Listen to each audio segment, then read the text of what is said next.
Well, let's now examine this troubling situation further. And we're now being joined on the news at 10 by a retired military officer, Major General Cecil Sekagbe. I want to thank you so much indeed for coming on the news at 10. All of a sudden, when attacks by Boko Haram insurgents appeared to be, subsiding following military onslaught we recorded over the past 6 months, if you will, even to a year, we're witnessing this upsurge in killings by those said to be bandits. Do you believe this is Boko Haram that has turned out a different name?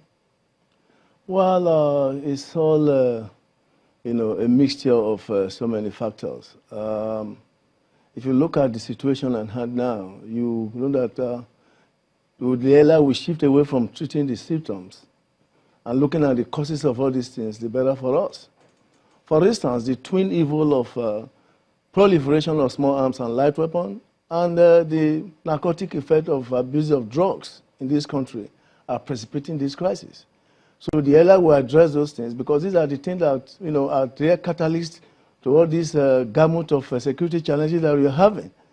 How do you get these weapons tackled?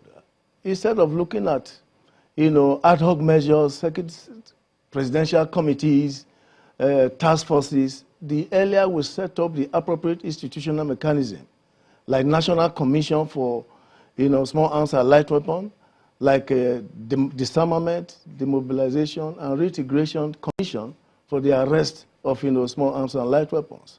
Let me tell you the startling statistics. For drugs, in Nigeria, for United Nations Drug and Crime Control, about 10.6 Nigerians are on cannabis, about 4.6 are on opioids, 2.8 are on syrups, while about 92,000 are on cocaine. Not even talking of the stimulants and tranquilizers that come into play. So these are the areas we must address. Then for the small arms and light weapons, what happens to the porous borders?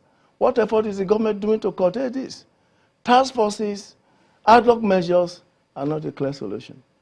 So where do we go from here? Because one wonders that if at this time we have these deadly bandits that are operating in the country, greet our people with this level of violence, and you say that we're not tackling the root causes of it, what would you recommend? Is it a structural defect? Well, it's a complication of so many factors. For instance, like I said, let us look, you must know your enemy. That is the first thing. You must know your enemy. How do you know your enemy? By a very determined intelligence gathering. And this is where we need, a very thorough interagency cooperation. If you don't know your enemy, you don't even know what you're fighting. Because right now, it's a frightening dimension. And look at the telling effect. The security agencies are also getting overwhelmed because some of the tools they need to do their job, do they really have them? For instance, in the West African region here, let's talk about the Lake Chad Basin Authority of Chad, Nigeria, and Niger Republic. Niger Republic GDP, 3% is for defense spending. Chad is 4.5%. Nigeria is a paltry 1.6% our GDP spending, which is thoroughly inadequate. So if we rely on normal budgeting for feeding armed forces and the police, we can't get anywhere. That's a good place to let it rest. I must thank you so much indeed, Major General Cecil Sekagbe, a retired military officer. Thank you for talking to us. Thank you for having me.